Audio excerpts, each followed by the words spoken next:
This one is a hell of a story. There's a guy that the police are so afraid of that when they caught him, they let him go. I'm not kidding you. Let me take you to this place in Vermont. Cops pull over a white suspect, put up his picture. They pulled over a white suspect who was under investigation for a hate crime, but allowed him to drive away because they were afraid of him. His name is Matthew Cagle. Police in Burlington, Vermont are searching for a 33-year-old Matthew Cagle who is wanted for assaulting a traffic guard and evading police. He was stopped shortly after the assault, but was allowed to drive away without ever getting out of his car. Put up his picture again. Okay? Now, the good old people at Burlington, Vermont PD, they did not provide pictures of the cops who were afraid to engage this white male. They didn't provide any pictures. We don't have any. But I do have the picture of the acting police chief. Let's put his picture up. That's your police chief currently. His name is John Murad. Now, here's what I'm going to do, Chief Murad.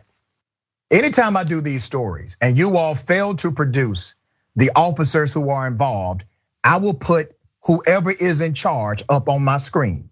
That's how we're gonna do this. You wanna play that game? I got a game for you, all right? Let me give you background to this story. According to the report, Cagle refused to exit his vehicle. Now, when black people do that, what happens? So this guy refused to exit his vehicle after being told multiple times, you're under arrest. Now, this was not an investigation. They were literally pulling him over to lock him up, okay? They were trying to find out if something was going on. He was under arrest, according to the cops. They pull him over, tell him he's under arrest. This is on the police report.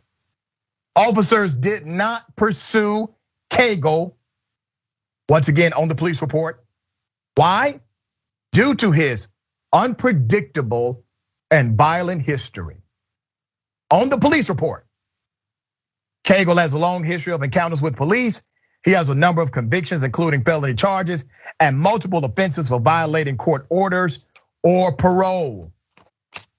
You mean to tell me that the police pull over a guy with a rap sheet long as Shaquille O'Neal and they say, hey, you're under arrest, get out the car.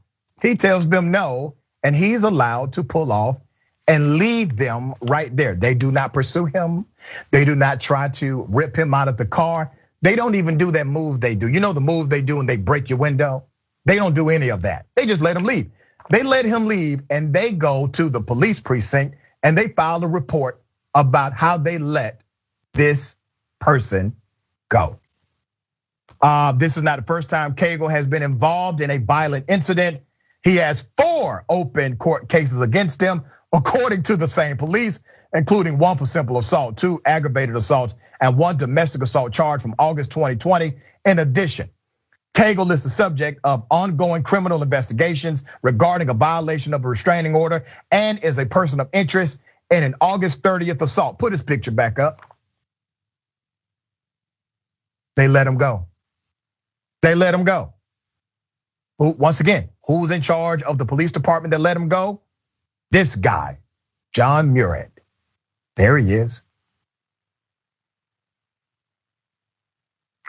It gets even deeper. The police report also details Cagle has an extensive criminal history. He has 54 law enforcement encounters since January 2021. Are you hearing me? This is on the damn police report, okay? He survived all of them and has previously been convicted on 2 felonies and 5 misdemeanors. Cagle allegedly threatened someone with a sledgehammer in July. He then beat a black man unconscious in Battery Park at the end of July. During the assault, Cagle made malicious motivated statements of the victim's perceived race and color. Cagle was arrested after the attack, which has been investigated as a hate crime. Now, I want you to remember, he survived 54 adverse encounters with the police. He's currently under investigation for hate crimes. He beat up a black guy because he was black, according to the narrative, according to the report. I have to pose this question: is he being protected by the police? And they are just saying they are scared of him. Now, damn it, I'm gonna call it out here. Put up a picture of that chief again.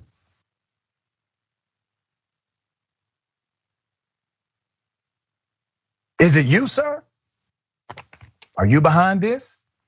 Seems suspect to me. Ben, what are your thoughts? Yeah, I mean, at a certain point, you have to think that the police officers want this to happen, that the police officers don't mind that he's running around assaulting black people, right? Because, I mean, let's make the comparison. Literally just a couple weeks ago, 10 miles from where I live, a young man, I think he was 19 years old, was literally murdered in his car, right? He was killed by police officers. And he got pulled over because he had like one of those dangly like air fresheners in his car, okay? He wasn't a dangerous person, right? He was just this young kid, right? That was just scared and didn't know what to do when he got pulled over, right? Like, and police kill him and they let this guy go because he's too dangerous. I mean, how many times do police officers use "I was afraid for my life" as justification to kill people who are running away? They get shot in the back all the time. I mean, even in Chicago, people who are getting in those car chases, police kill people in Chicago all the time with pit maneuvers. But for some reason, this man is exempt from that, even though he's getting pulled over twice a week. Yeah, exactly. Do the math, right? A lot of times per year.